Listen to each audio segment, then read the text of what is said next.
So I'm John Wells and I'm the Head of Design Styling at Morgan. 15 years ago to this day, Morgan launched the Aero 8.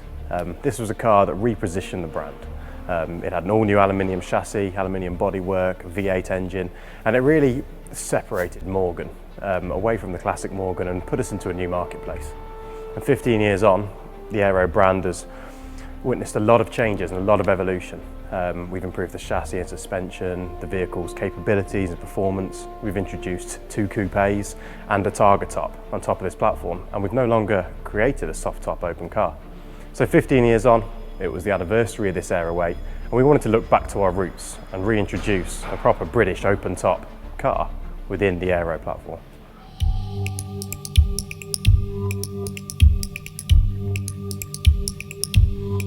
So we approached this project with quite a holistic view of the whole design. We take all the best bits of Aeros throughout the years and we try to create a car that is the most complete and resolved of all the Aero products. So we looked at the chassis. This has got an all-new chassis underneath. We've drastically improved the torsional stiffness. We've moved the cantilever suspension, which was inboard, to the outside with dual wishbone suspension, which enabled us to combat some of the body roll and create a much more stable car, not only at low speeds, but a lot flatter in the corners too. We've got new anti-roll bars, we have a new limited slip differential on the back of the car too.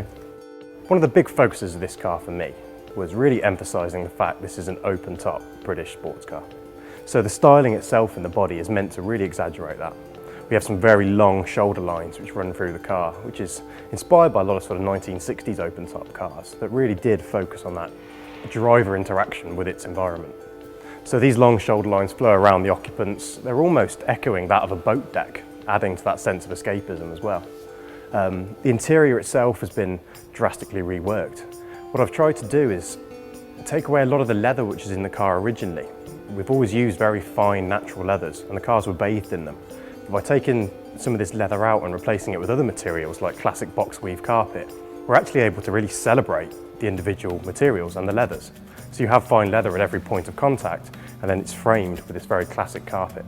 We've also looked at a lot more wood finishes. Morgan obviously worked with wood, we do this very well. And bringing that into the car in a very aesthetic way as well as a functional way was important for me. In terms of the interaction, we've looked at different dashboard variants.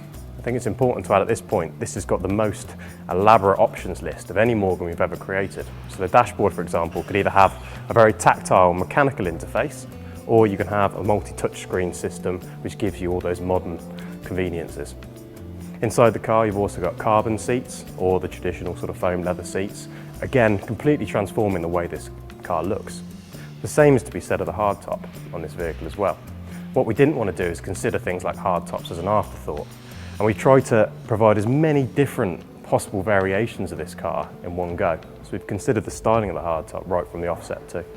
The way we're selling this car is very much not as a limited run of maybe 300 vehicles, but 300 one-off cars.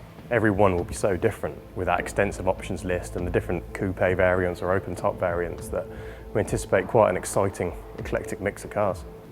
For me, every Morgan has a lot of inherent drama, especially within the Aeros, whether it's the noise or the length of some of these elaborate lines, the way they drive, that view down the bonnet.